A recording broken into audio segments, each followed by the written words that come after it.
बिस्मिल्लाहिर्रहमानिर्रहीम अस्सलाम वालेकुम। आज जो मैं इंफ़ॉर्मेशन आपके साथ शेयर करने जा रही हूँ वो मैंने पहले कंफ़र्म की है वज़ारत के तर्जुमान साहब से और फिर उसके बाद शेयर कर रही हूँ।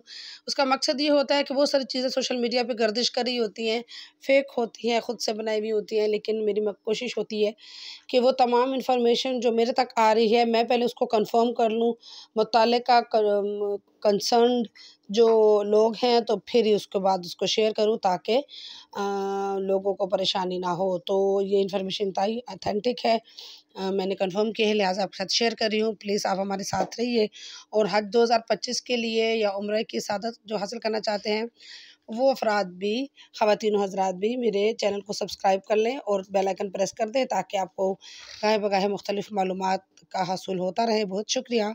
अब चलते हैं तफ़सीलात की तरफ। वफाकी वज़ारत मज़हबी अमूर ने गरीब और मुतवस्सित तबके से ताल्लुक़ रखने वाले आज़मीन हज को रिलीफ़ देने का फ़ैसला किया गया है। ये प्रोग्राम प्लान किया गया था लईक अहमद साहब के दौरे हुकूमत में, जब वो निगरान वज़ीर थे, तो तब ये प्रोग्राम प्लान किया गया था कि अक़सात पर किस्तों पर हज करने की सहूलत आज़मीन हज को फ़राहम की जाए। जिस तरह सऊदी अरब की हुकूमत सिर्फ़ अपने मुल्क के शहरियों को ये सहूलत देती है कि वो 3 अक़सात पर हज की रकम जमा करवाएँ, और इसी तरह पाकिस्तान की हुकूमत ने भी हज अखराजात की किस्तों में अदायगी की तजवीज़ वफाकी काबीना को अरसाल कर दी है। काबीना ने तजवीज़ मंजूर कर ली तो आज़मीन हज यकमुश्त रकम जमा कराने की बजाय, यानी एक ही साथ सारा 11 लाख रुपये जमा कराने की बजाय 3 अक़सात में ये किस्तें जमा करा सकेंगे। ये किस तरह होगा?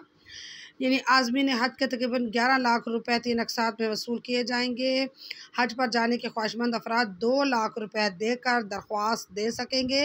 कुरानंदाज़ी में नाम आ जाने पर मज़ीद 4 लाख रुपए जमा कराने होंगे और बाकी रकम जो है वो हज पर रवानगी से कबल जमा कराना लाजमी होगी। यानी इसमें एक बात यह है कि जिनके नाम खुदा न ख्वास्ता हज कुरानंदाज़ी में नहीं आते, तो फिर पहले ऐसा होता था कि उनको वो रकम वापस कर दी जाती थी। उन्होंने सारी की सारी रकम जमा करवाई होती थी और ये सारी रकम वापस कर दी जाती थी। लेकिन अब ऐसा होगा कि आपने 2 लाख रुपए जमा करवा दिए, जो मुतवस्सित और गरीब लोग हैं उनकी बात हो रही है, और बाकी जो रकम है वो आपने 4 लाख तब जमा करवाएंगे कि जब आपका नाम कुरानंदाज़ी में आ गया। और इस तरह तकरीबन जो कि जून में हज होने की उम्मीद है, तो इस सारे प्रोसीजर में आपको 5-6 महीनों में ये सारी रकम का अरेंजमेंट करना होगा। और अब ये तय करना बाकी है, जब ये पॉलिसी मंजूर हो जाएगी और हुकूमत वफाकी काबीना इसकी मंजूरी दे देगी, इस तजवीज़ को भी मंजूर कर लेगी, तो फिर ये क्लियर किया जाएगा वज़ारत की तरफ से कि कौन से लोग इस क्राइटेरिया पर पूरे उतरते हैं और किन किन अफराद को ये सहूलत दी जा सकेगी। ये बाद में तय होगा, लेकिन पहले ये तजवीज़ मंजूर हो जाए, उसके बाद ही इसका वज़ारत की तरफ से फ़ैसला आ जाएगा कि क्या तरीक़ाकार होगा।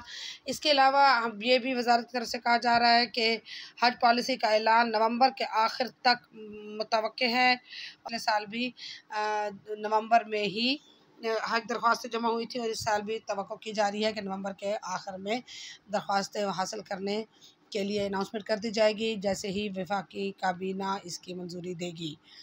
जी, एक और इंतहाई अहम इंफॉर्मेशन हम आपके साथ शेयर करने जा रहे हैं, और वो ये है कि वज़ारत मज़हबी अमूर ने सऊदी हुकूमत की नई शराइत की रोशनी में आज़मीन हज के लिए सेहत पॉलिसी तैयार कर ली है। कुछ हिदायत जो है वो सऊदी हुकूमत ने दी थी और कुछ हमारी हुकूमत ने अपनी तरफ से शामिल की, लिहाजा इसको कन्फर्म सेहत पॉलिसी के नाम पर जारी किया गया है। दस्तावेज़ के मुताबिक वो अफराद जो कि कैंसर, दिल, गुर्दे और सांस की संगीन बीमारियों में मुब्तला हैं, इस साल हज पर उनको जाने की इजाज़त नहीं होगी। आज़मीन हज को मेडिकल सर्टिफिकेट भी जमा कराना लाजमी होगा। मेडिकल सर्टिफिकेट में ये मेंशन होगा कि इनको ये बीमारियां बिल्कुल लाक नहीं है और ये सेहत के हवाले से बिल्कुल ठीक है, सेहतमंद हैं। हम आपको अपनी नेक्स्ट वीडियोस में ये भी बताएंगे आप ये सर्टिफिकेट्स कहाँ से और कब हासिल करेंगे। अच्छा, सेहत पॉलिसी के तहत डायलिसिस करने वाले अफराद के इस साल हज पर जाने की पाबंदी होगी। हार्ट अटैक और सांस फूलने के मरीज़ भी नहीं जा सकेंगे। फेफड़ों की बीमारी या मसनूई तनफ़ुस पर ज़िंदा अफराद भी हज के लिए नहीं जा सकेंगे। यानी वो अफराद जो ऑक्सीजन लेते हैं या इनहेलर वगैरह करते हैं, वो अफराद भी नहीं जा सकेंगे। ऐसे मरीज़ जिनके जिगर फेल होने का ख़दशा हो, उन पर भी हज पर जाने पर पाबंदी है। संगीन आसाबी और नफ्सियाती अमराज में मुब्तला अशख़ास भी नहीं जा सकेंगे। नफ्सियाती मतलब जिनको मुझे नहीं समझ आ रही कि इसके वो कैसे मेडिकल सर्टिफिकेट में इसके मेंशन किया जाएगा। बहरहाल ये सेहत पॉलिसी में मेंशन है। ताहम पेट में पानी भरने यानी जिनको गुर्दों का इशू है, उनको पेट में पानी भर जाता है, मुंह या बड़ी आंत से खून की बीमारी वाले अफराद भी फहरिस्त में शामिल हैं, वो लोग भी हज के लिए नहीं जा सकेंगे। और जिस्मानी आज़ा को हरकत देने से माजूर अफराद भी हज पर नहीं जा सकेंगे। कमज़ोर यादाश्त या भूलने की बीमारी में मुब्तला अफराद पर भी पाबंदी है। और 7 माह की हामला ख़वातीन को भी हज पर जाने की इजाज़त नहीं है। मुंतकिल होने वाली यानी एक बंदे से दूसरे बंदे को लग जाने वाली बीमारियों में मुब्तला मरीज़ों पर भी पाबंदी है। दस्तावेज़ के मुताबिक टीबी और कैंसर के ज़ेरे इलाज मरीज़ भी हज नहीं कर सकेंगे। इन्फ्लुएंज़ा, डेंगू और कोरोना के मरीज़ पर भी पाबंदी है।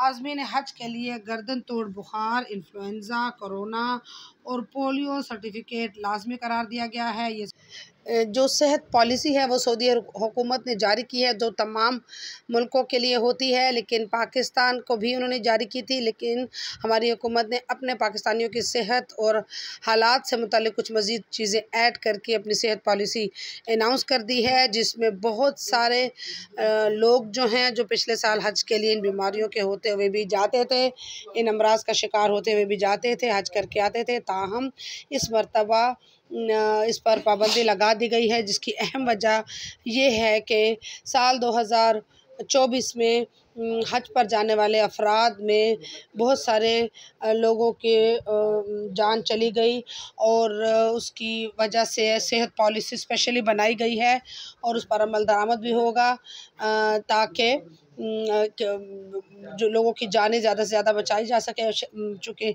ये इंतहाई मुशक्क़त तलब इबादत है और इसकी तमाम तर ज़िम्मेदारी जो है वो फिर सऊदी हुकूमत पर आती है। अगर इस किस्म के कोई वाक़यात हो जाते हैं तो उनका ये कहना है कि आप सेहत के हवाले से मुकम्मल तौर पर सेहतियाब हो और फिर हज करने ही तशरीफ़ लाएँ। दूसरी बात यह है कि इस दफ़ा उम्र की हद कोई नहीं मुकर्रर की गई। इस कुछ चंद साल पहले 3-4 साल पहले 60 साल की हद रखी गई थी, फिर 70 साल की, लेकिन अब हद कोई नहीं है। 70-80 साल के अफराद भी हज के लिए जा सकते हैं, लेकिन उनकी सेहत बरकरार होनी चाहिए, उन्हें सेहतमंद होना चाहिए मुकम्मल तौर पर।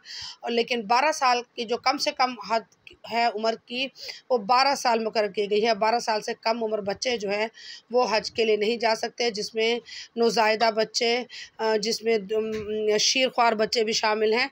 तो ये ख्याल रखिए, जो अफराद अपने बच्चों को साथ लेके जाना चाहते हैं और ये इसका इरादा रखते हैं, वो हज प्लानिंग के दौरान ये समझ लें कि शीरख्वार बच्चे भी नहीं जा सकेंगे और उनसे बड़े 12 साल से कम उम्र बच्चों को भी हज के पर जाने की इजाज़त नहीं होगी।